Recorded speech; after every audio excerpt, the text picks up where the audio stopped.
hebat. Jeet Kune Do Shaolin Kung Fu Indonesia. Seni bela diri asal tirai bambu ini didirikan oleh almarhum Xie Binghao atau Muhammad Yunus yang merupakan murid langsung dari beberapa guru kungfu Shaolin. Almarhum Xie Binghao adalah pendiri Jeet Kune Do Shaolin Kung Fu Indonesia.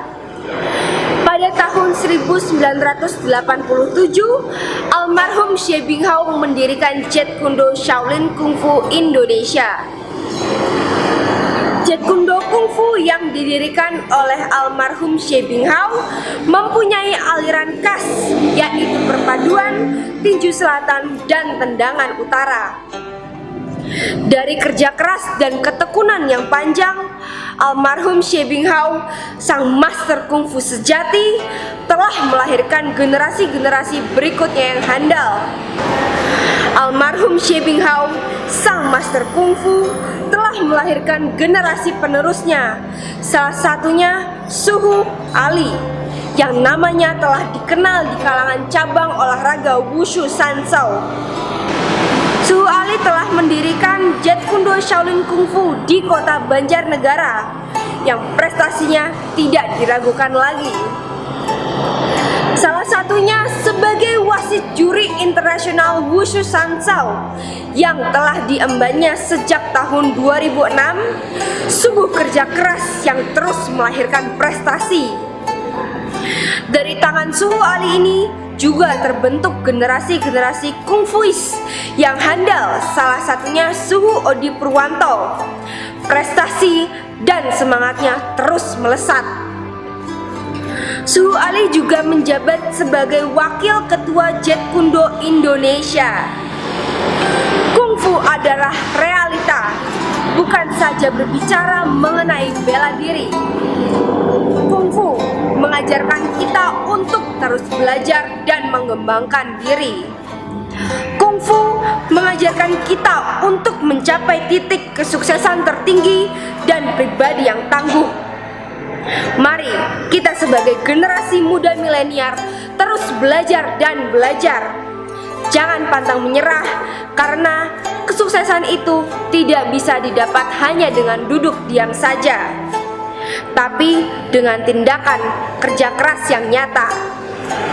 Mari kita sebagai generasi muda milenial bersatu berkarya membangun Indonesia, rasa kebanggaan dan persatuan. Salam olahraga. Saat ini Eruka sudah berada di daerah Banjarnegara, tempat perguruan Jeet Kune Do Shaolin Kung Fu Indonesia di bawah asuhan Suhu Ali. Eruka sebagai salah satu atlet nasional Wushu Sansao dan juga praktisi kungfu, hari ini Eruka ingin mendapatkan sedikit petunjuk dari Suhu Ali. Seperti seorang koki yang terkenal akan hasil masakannya, membuat hati dan pikiran penasaran ingin mencicipinya. Bila sekedar cerita tanpa bukti, orang akan mengatakan ini hanya rekayasa. Tapi bila mata sudah melihat, baru kita bisa mengatakan ini adalah sebuah realita.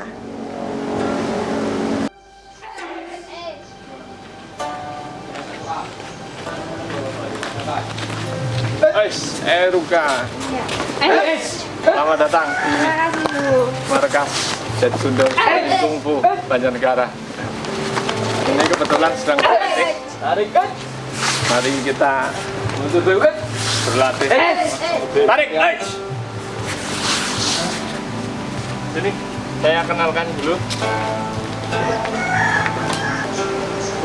Hari ini kita kedatangan tamu, saudara ya, saudara praktisi bela diri.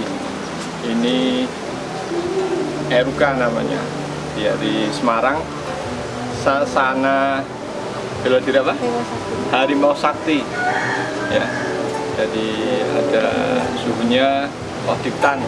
Ini bareng-bareng bersama dengan orang tuanya. Kita berkenalan, nanti situasinya biasa saja lah, ya, latihan biasa karena memang ingin berlatih bersama, saling tukar materi sama-sama nanti karena Eruka ini salah satu atlet junior Sanso ya, di Jawa Tengah. Hormat, tarik, tutup sementara, ya, duduk aja di bawah. Oke Suhu, kalau Erko boleh tahu lahirnya Jeet Kune Do Shaolin Kung Fu ini gimana? Jeet Kune Do Shaolin Kung Fu. Jeet Kune Do Shaolin Kung Fu itu lahir 16 Oktober tahun 2007. Itu di Yogyakarta. Waktu itu Taishuhu Sibinghao yang mendirikan. Itu latihannya di, kalau Susu senior bilang di dalam Noto Prajan istilahnya. Ada tempat di alun-alun selatan itu, di situ para senior dulu berlatih sama dengan Taishuhu, sehingga ya tahun 87 ya Suhu masih kenceng-kencengnya barangkali ya, dan semangat latihannya luar biasa waktu itu, karena porsi latihan zaman segitu tidak seperti sekarang, ada matras dan lain sebagainya. Dulu itu nggak ada yang latihan ya di lantai-lantai seperti itu, hingga pembentukan fisiknya barangkali lebih kuat. Jadi sebenarnya orang-orang zaman dulu itu latihan istilahnya itu lebih keras dari yang sekarang ini ya Suhu? Iya, lebih keras memang, karena mungkin situasi waktu itu memang mengharuskan orang berlatih bela diri secara keras, karena anggapan bela diri kan memang berlatih memacu fisik, memaksimalkan fisik sehingga membuat fisik semakin kuat. Jadi ininya tuh sebenarnya kalau kita mau ikut bela diri harus siap sama paketannya ya Suhu? Harus dong ya, sama lah. Satu, belajar bela diri itu ya, orang Jawa bilang ya manut dengan pengajarnya, dengan suhunya, nurut saja apa yang disuruh gurunya untuk seperti apa, lakukan saja, karena itu proses penempaannya. Sama mungkin Eruka dulu untuk push up 2-3 kali pasti nggak kuat, tapi itu harus dipaksa. Karena proses itu memang butuh pemaksaan. Hari ini kuat 2 kali nggak apa-apa, besok harus tambah walaupun setengah ataupun satu, nambah terus, sehingga semakin kuat. Nah, yang penting di prosesnya itu harus kuat menjalaninya. Suhu, kalau berdirinya Jeet Kune Do Shaolin Kung Fu Banjarnegara ini gimana sih ceritanya? Kalau Banjarnegara itu diawali dulu saya itu di Wonosobo dulu sebelum Banjarnegara. Saya kuliah di Wonosobo lah, terus banyak teman-teman mahasiswa yang suka bela diri ingin mendirikan bela diri untuk unit kegiatan mahasiswa di kampus. Banyak aliran, ada silat, ada taekwondo, ada karate, ada kungfu juga. Itu teman-teman mahasiswa banyak sekali waktu itu.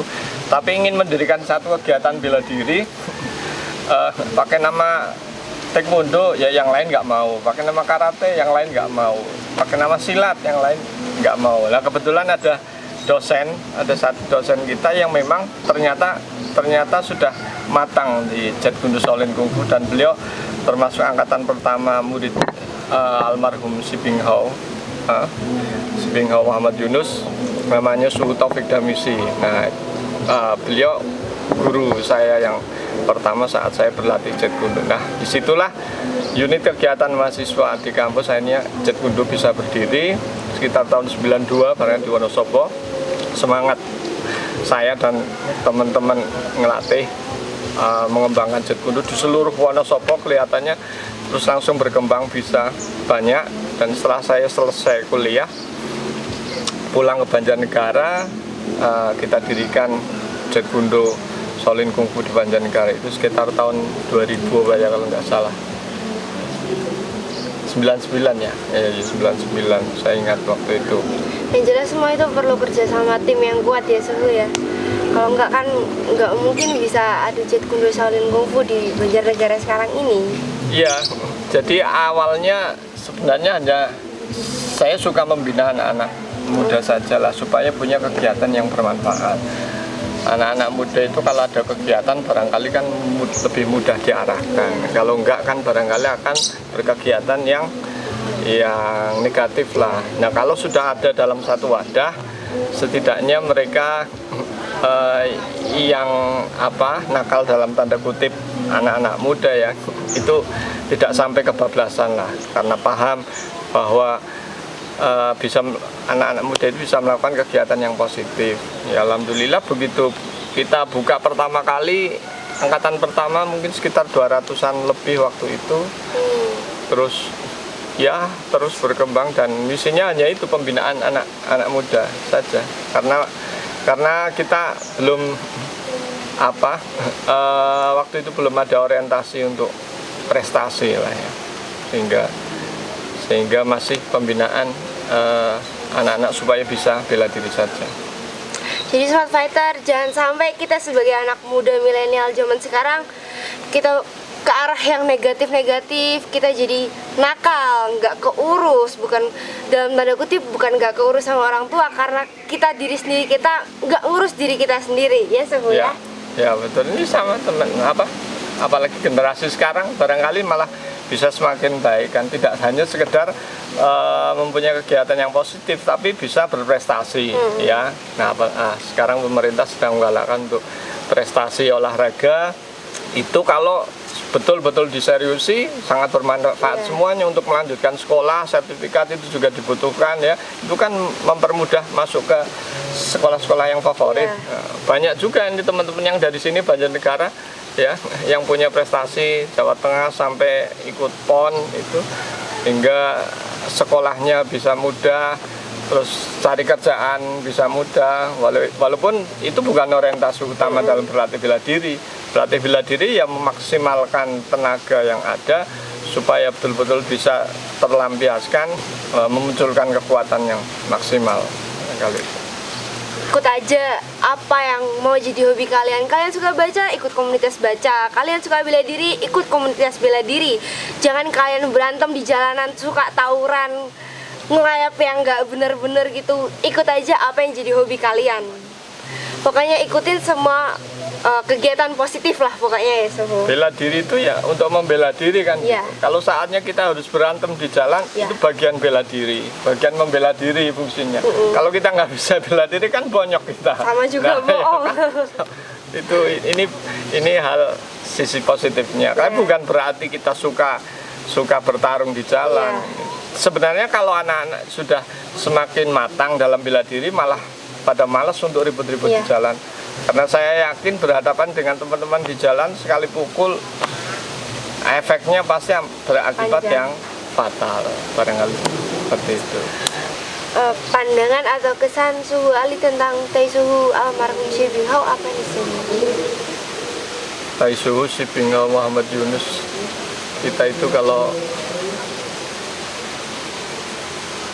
membicarakan beliau itu terenyuh ya. Apa ya? Ini saja saya merinding ini kalau membicarakan beliau, karena kami menganggap bukan sekedar suhu saja, sekedar suhu yang memberikan materi bela diri kungfu terhadap kita, tapi beliau sudah betul-betul seperti bapak ayah kandungnya sendiri. Cuma kadang di situasi tertentu bisa menempatkan untuk menjadi teman berdiskusi, teman berlatih, sehingga saya tidak bisa mengatakan seberapa besar gambaran kecintaan saya terhadap beliau. Jadi beliau seorang yang sangat luar biasa lah, sangat luar biasa, ikhlas barangkali. Dan di kalangan bela diri kungfu, teman-teman kungfu barangkali merasakan juga kalau bahasa Islam itu silaturahimnya itu banyak sekali, dan dengan siapa saja itu enjoy. Dan barangkali teman-teman bela diri, praktisi bela diri kalau ketemu beliau,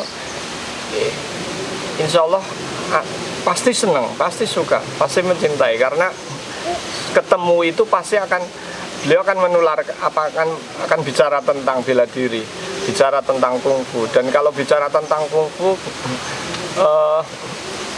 tidak hanya sekedar materi kungfunya saja, tapi beliau bisa bercerita tentang ilmu ini dari siapa, dari mana, dan tentang tokoh-tokoh kungfu. Barangkali orang-orang yang selama ini tidak pernah tahu tentang pertanyaan-pertanyaan jawabannya apa bicara tentang kungfu, tapi kalau ketemu beliau, insya Allah beliau bisa menjelaskan secara gamblang, secara detail, sehingga orang terbuka wawasannya tentang kungfu. Si Bing Hao Muhammad Yunus itu ya, kalau ke kita itu ketemu dengan para sute yang senior sampai yang kecil-kecil dengan seperti ini, dan dimanapun saja akan sangat-sangat terbuka dan membimbingnya itu detail sekali. Katakan kalau bicara tentang caranya mengunci, orang dikunci seperti, oh ini kuncian, aduh sakit, oh kunci, seperti kunci. Ini namanya teknik kuncian. Tapi situasi sambil duduk, saya ingat duduk beliau bisa menularkan ilmu. Ini namanya ngunci, ya kan? Ini kan ngunci ya. Tapi pasti akan terus diajari, oh ini sakit ngunci, terus diajari cara pelepasannya seperti itu. Ternyata caranya sederhana, ini gini aja ternyata lepas kunciannya. Ini situasi duduk, apalagi berdiri, bisa bercerita tentang bela diri itu sambil mempraktekkan. Apalagi kalau sudah berdiri ya sudah, jangan, kalau tidak di stop pasti tidak akan berhenti untuk bicara tentang bela diri. Dan itu akan semakin beliau ditanya tentang bela diri, tentang jurus, materi, akan semakin dalam, semakin keluar, semakin banyak. Ya alhamdulillah saya termasuk barangkali murid yang sering ketemu dengan beliau, sehingga banyak menyucup ilmunya lah barangkali ya. Zaman mahasiswa saya sering sekali main ke rumah beliau, di rumahnya sambil bicara tentang materi berdua, kotak-kotak tipis-tipis, kalau bahasa suhu, kalau sudah bisa ya tipis-tipis ya sudah. Di ruang tamu itu kursi meja disingkirkan ya sudah, karena Jet Kundo ini kan materinya tweta, jadi ketemu itu kalau sudah kita sabuk biru saja, sabuk coklat, bicara tentang bela diri ya sudah langsung masuk, tak, semuanya itu masuk semua. Nah, suhu itu di tempat yang hanya sangat kecil bisa terus bercerita tentang khususnya materi Jet Kundo itu detail sekali. Nah ini hal yang barangkali sudah jarang untuk menemukan lagi orang-orang seperti beliau.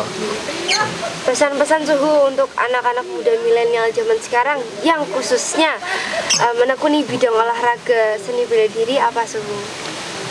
Yang pertama itu, kalau saya melanjutkan pesan Suhu itu jangan jumawa lah. Jumawa itu sombong itu kan. Kalau berlatih bela diri itu untuk mengasah cakar-cakar ataupun kuku-kuku menjadi cakar-cakar harimau. Kalau sudah menjadi cakar harimau ya simpan saja cakar itu dan berjalanlah kamu orang melihatnya seekor kucing, sehingga orang tidak takut, bahkan mungkin ingin memegang, mengelusnya. Tapi kalau sudah dilukai ataupun dihina harga dirinya dan lain sebagainya, orang yang menganggapnya kucing, dia akan berubah betul-betul menjadi seekor harimau yang siap menjaga kehormatannya. Nah itu simbolisasi pesan yang supaya jangan sampai memunculkan kesombongan. Apapun itulah, berapa berat kita latihan, kalau sudah sombong merasa saya yang paling pinter, saya yang paling barangkali sekarang kan lagi tren ini yang paling murni, paling ada dan lain sebagainya, ini hal-hal yang harus dihindari lah. Dasarnya adalah persaudaraan, di bela diri seperti itu. Kalau sudah didasari dengan persaudaraan, ketemu dengan siapa saja maka kan jadi saudara. Saudara itu dari hati, bukan dari mulut saja. Mulutnya bilang oke, tapi hatinya tidak, ini akan tidak menjadikan ikatan persaudaraan yang kuat. Dan itu persaudaraan kungfu itu tidak dibatasi ras, agama, dan lain sebagainya. Ini adalah persaudaraan kemanusiaan, sehingga saat kita ketemu semuanya saudara dan akan menjadi kebaikan bersama. Ya, Smart Fighter ininya jangan sombong. Percuma kalau kalian sombong itu nggak akan punya teman. Jadi jangan sombong, tetap rendah hati. Walaupun ilmu kalian setinggi langit, tetap aja merunduk. Jangan pernah sombong. Pesan Suhu buat Eruka sendiri apa? Eruka itu sekarang kan modalnya sudah, kalau saya melihat sudah cukup lah ya untuk menjadi seorang fighter yang sejati. Dan kalau umurnya masih 14, ini kan masih panjang dan jangan berhenti berlatih dan lebih semangat lagi berlatih. Karena apa? Ya, materi itu akan bertambah kalau kita sering memainkan. Kalau di kita itu ada satu jurus, tapi kalau sekali menghafal sudah hafal, ya akan tahu ilmunya hanya di satu jurus itu saja. Tapi kalau melakukannya berulang-ulang, dia akan menemukan jurus-jurus yang lain di satu jurus itu. Ya, ini karena bela diri itu keterampilan ya.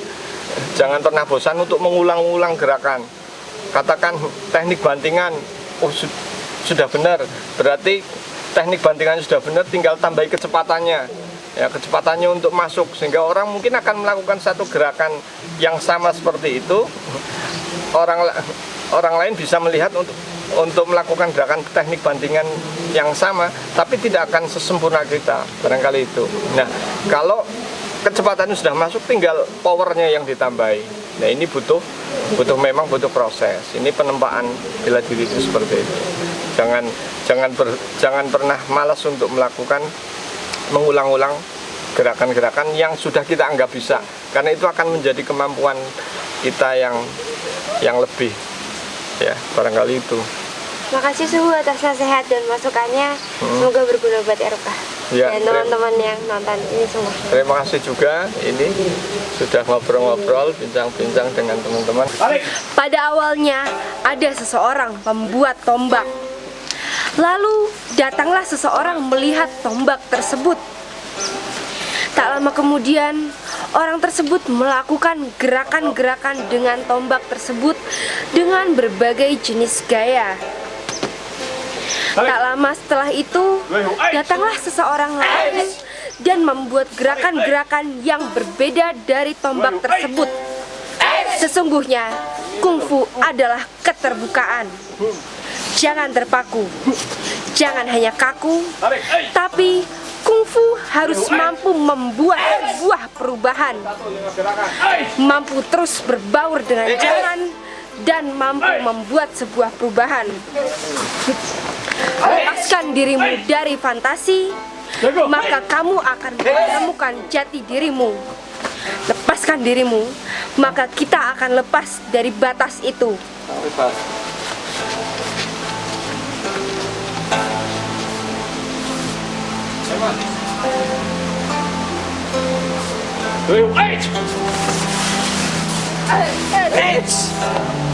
Satu ke satu.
ini prosesnya kan.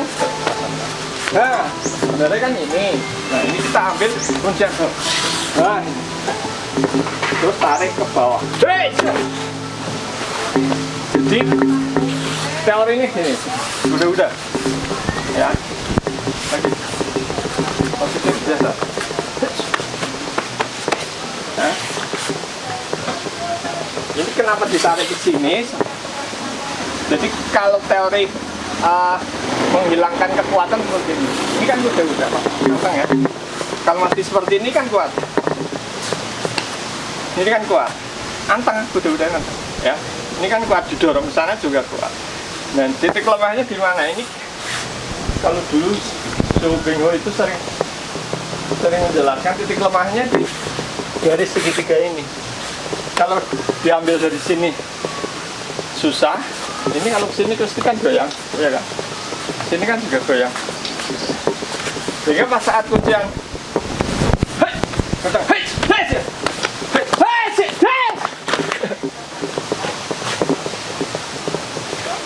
ini kan posisi segitiga. Kalau ditariknya ke depan, dia kan kuat. Nah, kalau ditarik sini, tengah kan? Nah, tapi kalau digeser ke sini, ya, dia hilang. Kalau di sini juga akan hilang. Nah, prinsipnya tarik dulu ke bawah. Ya, menghilangkan keseimbangannya baru ditarik. Oh. Ya. Oke. Oke. Nah, ini namanya nanti ada pelepasan nih. Oh, iya. Hei, kunci. Nah, kuncinya kan.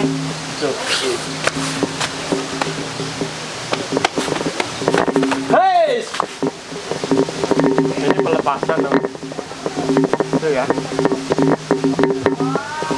Inilah contoh betapa pentingnya kekuatan silaturahmi persaudaraan. Semoga bisa menjadi contoh yang baik untuk teman-teman, khususnya pecinta bela diri. Nah.